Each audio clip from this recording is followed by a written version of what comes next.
Hey dosto, welcome to my channel Writing Skill Nolbari. To more moromor ছাত্র-ছাত্রী সকল সার্ভাইডার সকল আৰু বন্ধু-বান্ধৱ সকল তো মই আজি এটা ভিডিও নিছে এটো হৈছে সম্ভাব্য ৰচনাৰ ওপৰত 2025 ত কেনেকুৱা ধৰণৰ সম্ভাব্য ৰচনা আহিব পাৰে তাৰ ওপৰত কিছু আলোচনা কৰিম তো আহক আমি ভিডিওটো আৰম্ভ কৰো যদি প্ৰথমবাৰৰ বাবে মোৰ চেনেলটো আহিছে আপোনালোকে মোৰ চেনেলটো প্লিজ সাবস্ক্ৰাইব কৰি দিব একেবাৰে নাপাহৰিব তো আমি 2013 চনৰ পৰা চাই যাম তো কেনেকুৱা ধৰণৰ ৰচনা আহিছিল তো তাৰ পিছত হেকত আমি এইখিনি থিৰাং কৰিম তো 2013 চনত আছিল তোমাৰ প্ৰিয় কণ্ঠ তোমাৰ জীৱনৰ লক্ষ্য অসমৰ কুটিৰ শিল্প 2014 চনত আছিল তোমাৰ প্ৰিয় কণ্ঠ পুথিভঁৰাল আৰু বিজ্ঞানৰ অৱদান 2015 আছিল লক্ষ্মীনাথ বেজবৰুৱা তোমাৰ জীৱনৰ লক্ষ্য আৰু বাতৰি কাকত 2016 চনত আছিল শিক্ষা আৰু মূল্যবোধ অসমৰ প্ৰাকৃতিক সম্পদ তোমাৰ প্ৰিয় কণ্ঠ 17 চনত আছিল অসমৰ কুটিৰ শিল্প পুথিভঁৰাল বিজ্ঞানৰ অৱদান 18ত আছিল পৰিৱেশ প্ৰদূষণ আৰু ইয়াৰ প্ৰভাৱ অসমৰ বানপানী সমস্যা তোমাৰ প্ৰিয় কণ্ঠ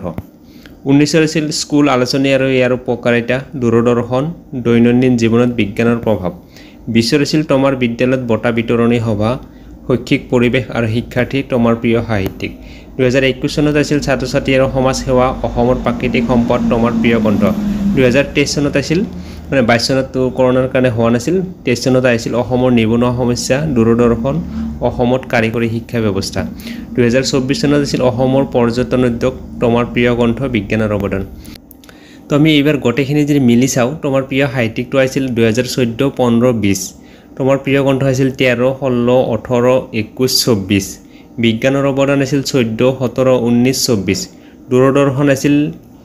2019 23 অসমৰ প্ৰাকৃতিক সম্পদ আছিল 16 21 তোমাৰ জীৱনৰ লক্ষ্য 13 15 অসমৰ কুটিৰ শিল্প 13 17 পুথিভঁৰাল 14 17 তো ইয়াতে 24ত তোমাৰ প্ৰিয় কণ্ঠৰ বিজ্ঞানৰ অৱদান 24ত আহিছে এটো ইবাৰ ইমান ইম্পৰ্টেন্ট নহয় তো সম্ভাব্য কেনেকুৱা ধৰণৰ হ'ব পাৰে তোমাৰ প্ৰিয় সাহিত্যিক দূৰদৰ্শন অসমৰ প্ৰাকৃতিক সম্পদ তোমাৰ জীৱনৰ লক্ষ্য কুটিৰ শিল্প পুথিভঁৰাল অসমৰ বানপানী অসমৰ প্ৰাকৃতিক সৌন্দৰ্য বিহু তো এইখিনি মই এনেকৈ ঠিক কৰিছো তো আপোনালোকে এনেকৈ মিলাই চাব পাৰে তো এইখিনিৰ ওপৰত মোৰ ভিডিও ৰচনা গটেখিনিৰে আছে প্ৰায় 100ৰ ওপৰত ৰচনা আছে